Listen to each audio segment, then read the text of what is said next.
In this lesson, we're going to cover integrity.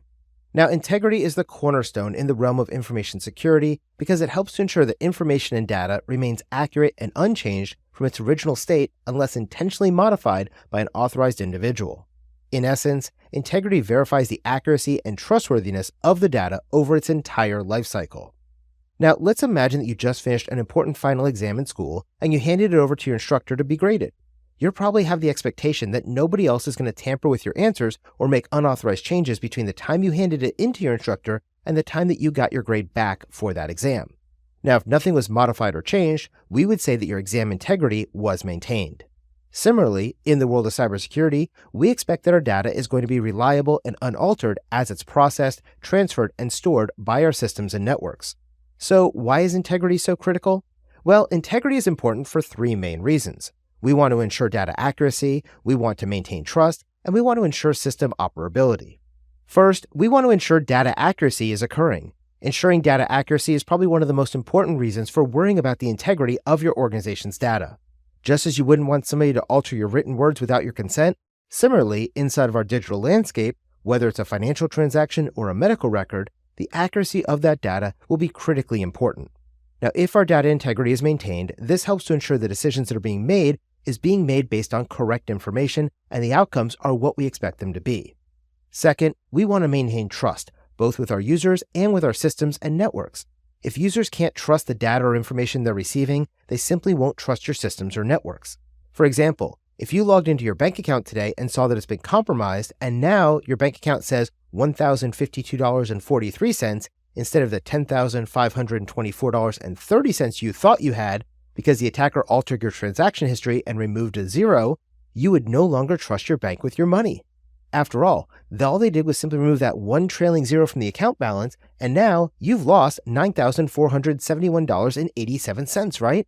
I know if this happened to my bank account, my trust in that bank would be immediately shattered, and I would be looking for a new bank to take my business to. Third, we have system operability. After all, if the data is corrupted, then our systems are going to malfunction, and this can lead to unexpected behaviors or system downtimes that are going to affect our business's operations. So, a breach of integrity could cause our systems to crash or become unresponsive if the data format is altered without authorization or consent. Now, in order to help us maintain the integrity of our data, our systems, and our networks, we're going to utilize 5 methods. These are hashing, digital signatures, checksums, access controls, and regular audits. First, we have hashing. Hashing is the process of converting data into a fixed size value. This way, even if a small part of the original data changes, the hash value will change dramatically, and this will indicate that there was some kind of tampering that occurred to the data. This unpredictability and sensitivity to data changes makes hashing an invaluable tool in verifying data integrity, because any minor alteration will result in a vastly different hash. Essentially, the results of this hashing function is called a hash digest, and this hash digest will almost serve like a digital fingerprint for any given piece of data to prove its integrity. Second, we have digital signatures. Now, digital signatures use encryption to ensure both integrity and authenticity. To digitally sign a file, that file is first going to be hashed, and then that resulting hash digest will be encrypted using the user's private key. Now, this data is now digitally signed, and any alterations to the file will drastically change the file's hash, which in turn would invalidate that digital signature.